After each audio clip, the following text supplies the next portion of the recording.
नमस्कार। प्रारंभ पर आप सभी का स्वागत है। स्क्रीन के दूसरे हिस्से में हमेशा की तरह हमारे विशेष गेस्ट बाबा रामदास जी यानी खोजी पहलवान जी का स्वागत कर लेते हैं। पहलवान जी, बहुत बहुत स्वागत है आपका। नमस्कार। जय हो, जय हो, जय हो, भक्तों की जय हो।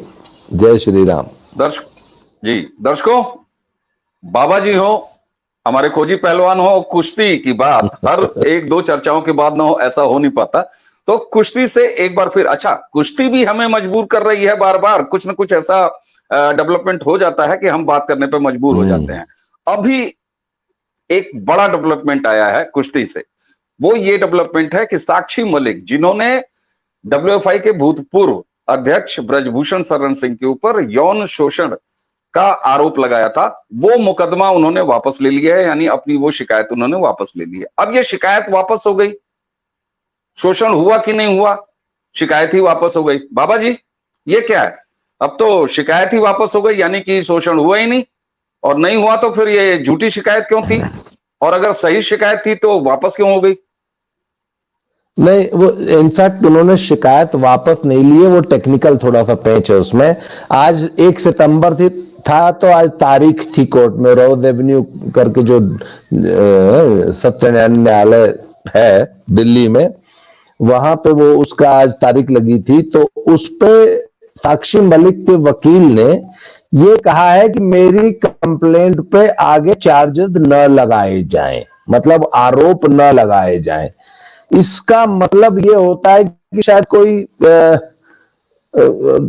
सीआरपीसी की धारा 320 है, उस 320 के तहत कंपाउंडेबल जो अपराध होते हैं, उनसे जो कंप्लेनेंट है वो आगे मुकदमा न चलाए जाने का अनुरोध कर सकता है न्यायाधीश से।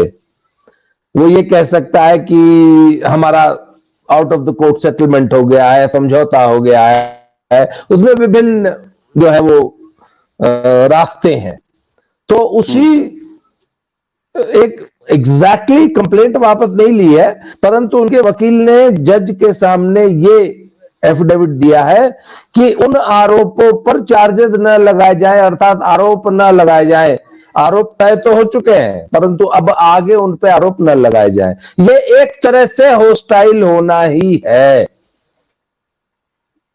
बिल्कुल। एक तरीके से उन्होंने आरोप वापस ले लिया। आप जो आईपीसी की उस धारा की बात कर रहे हैं, उसमें देखिए दो तरह का होता है। शिकायत के बाद जब चार्जेस फ्रेम हो जाते हैं, जो कि इस मामले में हो चुके हैं, तो उसमें व्यक्ति कोई भी शिकायत करता है, अपना मुकदमा वापस नहीं लेता। वो बस यही करता है कि साहब, अब हम इस मुकदमे को लड़ने के इच्छुक नहीं है, हमें जो कुछ भी न्याय मिलना था इस शिकायत के अगेंस्ट, वो न्याय मिल गया है, इसलिए अब आगे इस पर प्रोसीडिंग्स रोक दी जाए, न की जाए, ये होता है। तो एक तरह से ये तकनीकी रूप से एक दूसरा रास्ता पकड़ के, जैसे होता ना कि हम ट्रेन से गए और आने के 4 रास्ते थे, तो एक रास्ता ले लिया और वहां से वापस आ गए। तो कुल मिला के इसकी मूल भावना जो कहती है वो यही है कि साक्षी मलिक ने ब्रजभूषण शरण सिंह के खिलाफ जो शिकायत की थी, उस शिकायत से वो वापस आ गई, यानी शिकायत उन्होंने वापस ले लिया। जी, तो इसमें अब एक जी, आप कुछ कह रहे थे शायद। नहीं, आप बोले। हाँ, तो इसमें बात यह कि पिछले कई महीनों से, 2-3 महीने से विनेश फोगाट, साक्षी मलिक और बजरंग पूनिया, ये तीनों लोगों में ना आपसी तालमेल की कमी हो गई थी, कुछ कम्युनिकेशन गैप भी था। और हमें बहुत कुश्ती में ये अंदरूनी जो समाचार ऐसे मिल रहे थे कि इन तीनों में आपस में बन नहीं रही है और ये एक मत नहीं है। और ये जो है साक्षी मलिक इन दोनों से अलग हो चुकी हैं इस पूरे मसले से। आपने ध्यान दिया होगा कि जब एशियन गेम्स में सिलेक्शन की भी बात थी, तो एडहॉक कमेटी ने साक्षी मलिक को और सत्यव्रत कादियान को कंसीडर नहीं किया था। सिर्फ विनेश को और बजरंग को ही यह सुविधा दी गई कि वो बिना ट्रायल जो है उनका नाम दे दिया जाए। भाई, जबकि ओलंपियन तो साक्षी मलिक भी है, ओलंपिक मेडलिस्ट तो साक्षी मलिक भी है। तो तब हमने ये मान लिया था कि नहीं, साक्षी जो है थोड़ी सी अनफिट है, थोड़ी सी अब पुरानी पहलवान हो गई, सीनियर हो गई हैं, उनका दावा नहीं था। परंतु अंदर अंदर अंदर खाते की खबर यह है कि साक्षी भी चाहती थी कि उनको भी बिना ट्रायल के ये प्रिविलेज दी जाए। जब नहीं दी गई तो फिर उन्होंने शहीद, नाखून कटा के शहीद का दर्जा हासिल करने की कोशिश की कि नहीं नहीं, मैं जूनियर का हक नहीं मारूंगी, मैं बिना ट्रायल दिए नहीं जाना चाहती हूं। जबकि फैक्ट ये है कि उनको ये प्रिविलेज दी नहीं गई थी। तो वो इस बात को लेके विनेश फोगाट और बजरंग पुनिया से बहुत नाराज चल रही थी, और तभी इन्होंने मन बना लिया था कि ये इस मुकदमे को वापस मिलेंगी, यानी कि अब इस मुकदमेबाजी में और इस धरनेबाजी में और इस पूरा रायता प्रकरण में अब साक्षी मलिक इनका साथ नहीं देंगी। जबकि आपको ध्यान होगा बजरंग पूनिया और साक्षी मलिक जो है वो एक ही है, मतलब जो ना एक ही जुआठ में जो दो बैल चलते हैं, बैलगाड़ी खींचते हैं। तो इस पूरे आंदोलन में साक्षी मलिक का बहुत बड़ा रोल था, वो सबसे बड़ा चेहरा थी इस पूरे। मारी बेट्टी के साथ शोषण हो गया तो मारी बेट्टी को न्याय दिलाने में सबसे बड़े झंडा बरदार साक्षी मलिक ही थी। आज वही सबसे पहले सबसे पीछे हटी। ठीक बात है। अच्छा देखिए, यहां पर एक आरोप लगाया गया, पिछले 1 साल से धरना अनशन प्रदर्शन चलता रहा, हर तरह के आरोप लगाए गए, हर तरह की भाषा बोली गई, हर तरह का वो काम करने का प्रयास किया गया हो, चाहे जंतर मंतर पे हो, चाहे पार्लियामेंट की तरफ जाना हो, चाहे गंगा जी में जाके मेडल बहाना हो, वो सब है। इतना एक बड़ा नरेटिव खड़ा कर दिया इस देश में कि कहीं बच्चियों का शोषण हुआ है। और आज अब जब साक्षी मलिक आगे नहीं चाहती हैं कि ये मुकदमा आगे प्रोसीड हो उनकी तरफ से, यानी कि कुल मिलाकर उन्होंने अपनी शिकायत वापस ले ली है, तो अब इस नैतिक जिम्मेदारी को कैसे वहन करेंगे? आखिर साक्षी मलिक ये बताना क्या उनके लिए जरूरी नहीं है कि वो अपनी शिकायत पर आगे मुकदमा क्यों नहीं चलाना चाह रही हैं, क्यों नहीं चार्जेस फ्रेम होने दे रही हैं? आपने इतना बड़ा आरोप लगा दिया और अब आप उस आरोप से एक तरह से पीछे हट रहे हैं, तो आखिर क्या कारण है? ये वजह कहीं तो बताएंगी। ठीक है, टेक्निकली कोर्ट में बताने की जरूरत नहीं है, वो भी होगी तो वो वकील लोग जाने और कोर्ट जाने कैसे होगा। लेकिन मैं सामाजिक रूप से पूछ रहा हूं कि इतना बड़ा वितंडा खड़ा करने के बाद साक्षी मलिक पर नैतिक जिम्मेदारी ये बनती है कि नहीं बनती है कि वो देश के सामने आए और लोगों को बताएं कि उन्होंने क्यों वापस लिया, या नहीं चाहती हैं कि मुकदमा आगे बढ़े?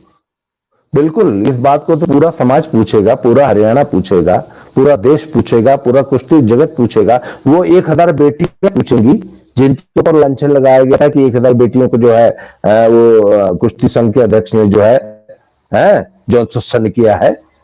वो लड़कियां पूछेंगी जिनके बारे में कहा था कि अगर वर्ल्ड चैंपियनशिप में 10 लड़कियां खेलने जाती थी तो 10 की 10 जो है वो ब्रजभूषण के तले निकले आती थी। जब ऐसे ऐसे जो अनर्गल बेहुदे झूठे आरोप लगाए गए थे, तो भैया ये समाज, ये जवाबदेही तो समाज के प्रति रहेगी। आपने पूरी भारतीय कुश्ती को पूरी दुनिया में बदनाम कर दिया। जब एशियन चैंपियनशिप जो दिल्ली में होने जा रही थी, उसको जब यहाँ से हटाया गया था तो कहा गया था कि नहीं, भारतीय लड़कियां जो है वो इस देश में सुरक्षित नहीं है, भारतीय कुश्ती में जो है भारतीय महिला पहलवान सुरक्षित नहीं है। जब ये आरोप लगाए थे कि पूरा साई सेंटर लखनऊ को जो है वो दलाली का अड्डा बन गया है, जब साई सेंटर का पूरा स्टाफ, तमाम कोचिंग स्टाफ, सारे कोचेस, सारे ऑफिशियल, सारे अधिकारी, सारे वहां के सेवक कर्मचारी, वो सब एक ही काम में लगे हुए थे, हैं कि लड़की से अप्लाई किया करते थे। जब ऐसे आरोप आप लगा रही थी और पूरे एक केंद्र को बदनाम कर दिया गया, वहां से कैंप हटा लिया गया, चलती चलाती एक चैंपियनशिप को बीच में रोक दिया गया, लड़कियां अपने घरों से पार्टिसिपेट करने के लिए अयोध्या के लिए चल पड़ी थी और आधी ट्रेन पे रास्ते में उतर के वापस आई। तो साहब ये जवाबदेही तो आपको, ये जवाब तो देने पड़ेंगे। भारतीय कुश्ती को जवाब दे हैं आप कि आखिर तब क्या हुआ था और अब आपने आरोप वापस क्यों ले लिए? जब आरोप लगाए थे तो अब उन आरोपों पे आगे चार्जेस मतलब मुकदमा आगे न चलाया जाए, ये आपने अगर यूटर्न क्यों लिया? ये यूटर्न आपने क्यों लिया? पहले झूठ बोल रही थी कि अब झूठ बोल रही हैं?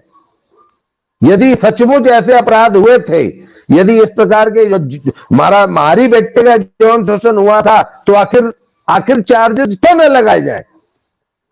तो आपको एक दिन समाज को बताना पड़ेगा कि हमने झूठे आरोप लगाए थे,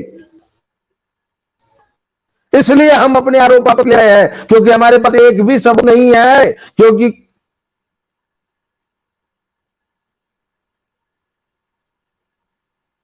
क्योंकि अंत में एक दिन ब्रजभूषण सिंह को बाइज्जत बरी होना है। हमारे पास एक भी सबूत गवाह नहीं है, इसलिए मैं आरोप वापस लेती हूं, क्योंकि आरोप झूठे थे। कोर्ट में बेशक न बताना पड़े, समाज को बताना पड़ेगा।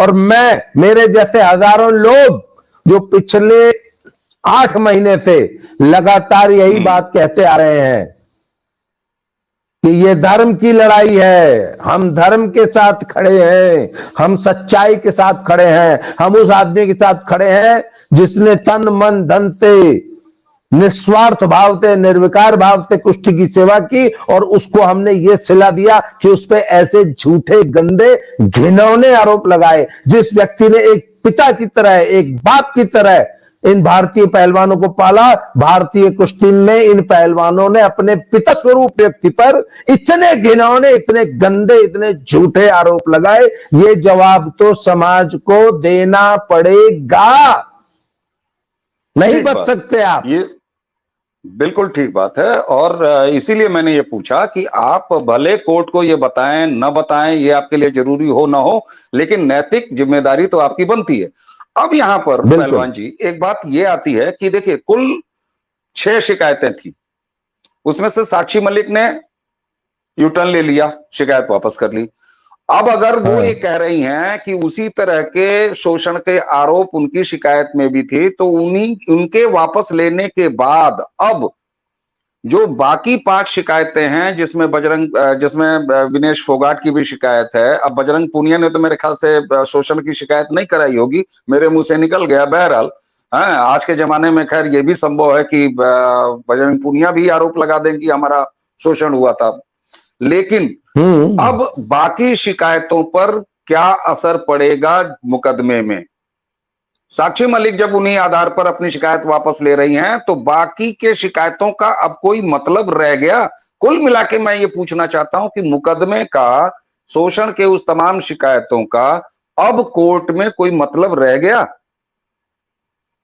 सर ये तो देखिए टेक्निकल मसला है, ये तो कानूनी मसला है, इस पे तो कोई कानूनविद ही अपनी राय दे सकते हैं। मेरे हिसाब से तो जो बाकी 5 कंप्लेनेंट बची हैं, उनका मुकदमा यथावत चलता रहेगा ना।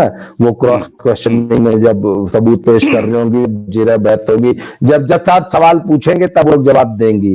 पर जहां तक मेरी थोड़ी बहुत अल्प ज्ञान है मुझे कानून के बारे में, इसमें 2 कंप्लेनेंट्स तो ऐसी हैं जिन्होंने जो कंप्लेंट की है, तो वो सो कॉल्ड जो इंसिडेंट हुए वो भारत भूमि से बाहर हुए हैं, देश से बाहर हुए हैं, विदेश की धरती पर हुए हैं। तो आई थिंक विदेश की धरती पर अगर कोई घटना होती है तो उसका अच्छा जुरिस्डिक्शन नहीं बनता इंडियन कोर्ट में। एक तो 2 तो ये टेक्निकल मुद्दे हैं उसमें। ठीक है। एक लड़की आपको ध्यान होगा, जैसे वो पॉक्सो हो चला था, तो वो लड़की सो कॉल्ड जुवेनाइल ने पहले ही अपना वापस ले लिया था, उसका हो गया। ठीक है। और जहां तक मेरी जानकारी है कि वो एक ही अखाड़े की 3 लड़कियों ने जो कंप्लेंट्स दर्ज की थी, वो भी कुछ, उनका भी कुछ ढुलमुल सा ही रवैया है। तो पहलवान जी, मैं ये जो आपने कहा ना कि ये टेक्निकल विषय है, इस पर वकील लोग बताएंगे, मैं वो पूछ ही नहीं रहा हूं।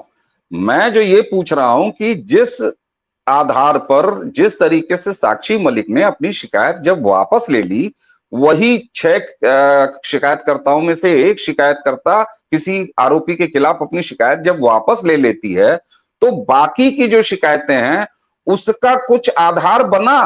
कोर्ट में सुनवाई होगी, ये सबूत पेश करेंगे, बाकी अगर अड़े हैं मुकदमा चलाने पर तो चले रहेंगे, लेकिन मुकदमे पर तो इसका असर पड़ गया ना भाई। मान लीजिए 4 लोगों ने एक आरोप लगाया किसी के ऊपर और एक हट गया, कह रहा है कि नहीं साहब हमको मुकदमा नहीं लड़ना है, यानी एक तरह से आरोप वापस ले लिया। तो बाकी के जो लड़ रहे हैं उनके मुकदमे में अब कोई दम रह गया? भाई मुकदमा तो चलेगा ही, मैं ये पूछ रहा हूं। मुझे तो नहीं लगता साहब कि कोई दम बचा है, और ये तो दम तो हम तो पहले दिन से कह रहे हैं कि इस मुकदमे में कोई दम है ही नहीं। और ये धीरे धीरे एक बिल्डिंग जो है, वो हम लोग देखते हैं जब जोगी बाबा बुलडोजर से बिल्डिंग गिराते हैं तो पहले एक पिलर टूटता है, फिर दूसरा टूटता है, फिर तीसरा टूटता है, फिर चौथे में पूरी बिल्डिंग बहरा के गिर जाती है। तो अब तक इस मुकदमे के 2 पिलर ढह चुके हैं, साक्षी मलिक एंड वो जो जुवेनाइल थी है। बाकी 1-2 पिलर और टूटेंगे, ये मुकदमा इसी तरह बहरा के गिर जाएगा इन्हीं लोग के ऊपर। चलिए, मुकदमा बहरा के गिर जाए वो अलग बात है, लेकिन अब एक सवाल आता है ब्रजभूषण शरण सिंह के बारे में। ब्रजभूषण शरण सिंह एक व्यक्ति, ब्रजभूषण शरण सिंह एक सांसद, ब्रजभूषण शरण सिंह डब्ल्यूएफआई के भूतपूर्व अध्यक्ष, उनके ऊपर यह जो इस तरह के घिनौने आरोप लगाए गए थे और अब साक्षी मलिक ने वो वापस ले लिया है, क्या ब्रजभूषण शरण सिंह कोई कार्रवाई मानहानि की या इस जैसी साक्षी मलिक के खिलाफ करेंगे? करेंगे नहीं करेंगे ये उनका निर्णय होगा, लेकिन क्या उन्हें करना नहीं चाहिए? बिल्कुल करना चाहिए, बिल्कुल करना चाहिए, और करेंगे, क्यों नहीं करेंगे। देखिए, ये मसला सिर्फ ब्रजभूषण शरण सिंह का नहीं है सर, पूरी कुश्ती कलंकित हुई है। बिल्कुल, पूरे कोचिंग स्टाफ, कोचेस पे जो जो आरोप लगे हैं, है ना, पूरा समाज कलंकित हुआ है। आज के बाद कोई कोच किसी लड़की को छूने में, कोचिंग देने में, wrestling with the body touch game, इसमें शरीर एक दूसरे से छुआ जाता है, छूना पड़ता है, तो कौन कोच किसी लड़की को ट्रेनिंग देगा? कौन कोच किसी लड़की को दांव सिखाएगा? है क्या हमारी क्या सुरक्षा है? कल को कौन लड़की हमारे पे इस तरह का आरोप लगा देगी? कौन लड़का किसी लड़की के साथ ट्रेनिंग करने के लिए तैयार होगा? और दूसरी चीज, कौन कोच मेडल जीतने पे अपनी शिष्या को भाग के गले लगाएगा? आप बताइए ना। आपने ऐसे ऐसे आरोप लगा दिए हैं कि आज के बाद हम तो अगर किसी लड़की को हमारे बगल में फोटो भी खिंचानी होगी तो मैं तो 4 बार सोचूंगा कि अरे भैया कल कोई आरोप न लगा दे। आपने तो पूरी मानवता में विश्वास नाम की चीज को तार तार करके रख दिया, तो ऐसे में आपके ऊपर मानहानि का दावा क्यों न किया जाए? जरूर करना चाहिए। बिल्कुल, और मुझे तो लगता है अब इसमें मुझे भी पूछना पड़ेगा, किसी वकील से जानकारी लेनी पड़ेगी। कोर्ट में भी यौन शोषण जैसी शिकायतें, ये गंभीर शिकायत है, महिला अपराध की गंभीरतम श्रेणी है ये, जिसमें कि शोषण के मुकदमे हैं। ऐसी शिकायत कोई शिकायतकर्ता बीच रास्ते में वापस भी कैसे ले सकता है, ये भी अगर देखना पड़ेगा कि कोर्ट इस बात को मानती है कि नहीं मानती। नहीं, वो बताते हैं कि 376 अगर लगी होती तो शायद इस तरह वो वापस लेना भी अलाउड नहीं होता, जैसे 302 में अलाउड नहीं होता, 376 में अलाउड नहीं है। पर ये वाली धारा शायद कंपाउंडेबल है जो ये लगी है ना, ये तो खैर मैंने कहा ना, ये तो वकील साहब लोग बताएंगे, we are not professional lawyers. हाँ, हम तो कॉमन मैन की तरह बात कर रहे हैं इस विषय पे। बिल्कुल ठीक बात है, इसीलिए हम आपसे जो है नैतिक बात कर रहे हैं, नैतिक धरातल पर बात कर रहे हैं। और अब कम से कम ये लोग जब तब वो उसमें सामने आते रहे हैं, ये जब तब फेसबुक लाइव करते रहे हैं। जी बोलिए, आप बोलिए। मैंने उसमें थोड़ा सा जानकारी जुटाने की कोशिश की थी कि कुछ धाराएं कंपाउंडेबल होती हैं, कुछ धाराएं नॉन कंपाउंडेबल होती हैं। जैसे अगर किसी एक व्यक्ति ने दूसरे व्यक्ति की हत्या कर दिया तो वो आप हत्या के केस में आप इस तरह बार बार कंप्रोमाइज नहीं कर सकते हैं, इट इज नॉट कंपाउंडेबल, वो नहीं माना जाएगा कंप्रोमाइज। उसी तरह कुछ गंभीर धाराओं में नहीं माना जाता है। पर आई थिंक ये जो धारा थी, जो साक्षी मलिक के जो कंप्लेंट्स थी, आरोप थे, उन पे वो कंपाउंडेबल होगी, इसीलिए उसने विड्रॉ किया है। ठीक है, अब मेरा सवाल वही इस विषय में जो मैं कंक्लूड करते हुए आपसे जानना चाहूंगा, यह लोग अभिव्यक्ति के तो धनी रहे हैं, बात बात पे माइक पकड़ के जंतर मंतर पे बैठते रहे हैं, फेसबुक लाइव तक इन्होंने अपने जो है वो अभिव्यक्ति की स्वतंत्रता को एंजॉय किया है।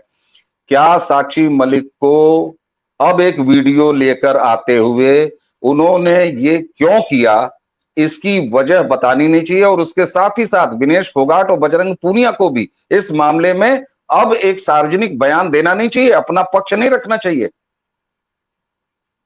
नहीं, ये बात जो लोग धरने पे इनके साथ जंतर मंतर पे बैठे थे ना, वो तमाम लीडर्स, पॉलिटिकल लीडर्स, खाप लीडर्स, किसान नेता हैं, जो कल को जो है 4-4 लाख ट्रैक्टर लेके आने की बात कर रहे थे, सबसे पहले तो उनको ये सवाल पूछना चाहिए कि तुमने आरोप लगाए क्यों, जब लगाए तो वापस क्यों लिए, तो तुमने झूठ क्यों बोला, हमसे क्यों झूठ बोला, देश से क्यों झूठ बोला, समाज से क्यों झूठ बोला। ये सवाल तो उन लोगों को भी पूछना चाहिए जो कल तक इनके साथ खड़े थे। वो लोग जो कि संसद का उधर एक और उद्घाटन हो रहा था तो मारी बेटी का जौन शोषण हो गया, और जो लड़कियों को न्याय दिलाने के लिए संसद भवन के उद्घाटन जैसे राष्ट्रीय पर्व को जो लोग डिसरप्ट कर रहे थे, जवाब तो उनको देना चाहिए, देना पड़ेगा। ये सब क्या था, ये सब क्या था। बिल्कुल सही बात है। और हमें उम्मीद है कि वो लोग खुद, क्योंकि वो लोग बोलने के, अभिव्यक्त करने के बहुत धनी लोग हैं और लगातार बोलते आए हैं, वो रेसलर कम नेतागिरी ज्यादा करते आए हैं, तो हमें उम्मीद है कि उनके समर्थक और उनके जो अभिभावक थे, वो बड़े बूढ़े थे, वो इन सवालों को पूछेंगे कि बेटा अगर आरोप सही था तो फिर वापस क्यों ले रही हो, और अगर सही नहीं था तो ऐसे आरोप लगाए क्यों। ये उन्हीं की जिम्मेदारी है और निश्चित तौर से ये पूछा जाना चाहिए। अच्छा दर्शकों, एक और विषय आया है कुश्ती से जुड़ा हुआ, वो आप देखिए कुश्ती कहां कहां जा रही है और पहलवानी कहां कहां जा रही है। इस बार एक नई चीज आई है, एक नया आपको मामला बता दें, वो जुड़ा हुआ है तिहाड़ जेल से। अब आप सोच रहे होंगे कि कुश्ती और पहलवान और तिहाड़ जेल, इसका क्या आपस में संबंध है। तो साहब होता यह है कि दिल्ली में तिहाड़ जेल के एक जेल सुपरिंटेंडेंट साहब दीपक शर्मा, वो बॉडी बिल्डर भी हैं, कई प्रतियोगिताएं भी जीत चुके हैं, और एक रौनक गुलिया, ये महिला रेसलर बताई जा रही हैं, महिला रेसलर थी। इन्होंने अपने पति के साथ किसी फूड सप्लीमेंट या फिटनेस जैसे किसी कार्यक्रम को लेके, एक इवेंट को लेके 51 लाख रुपए की ठगी कर लिया जेलर दीपक शर्मा के साथ। पहलवान साहब ये क्या है?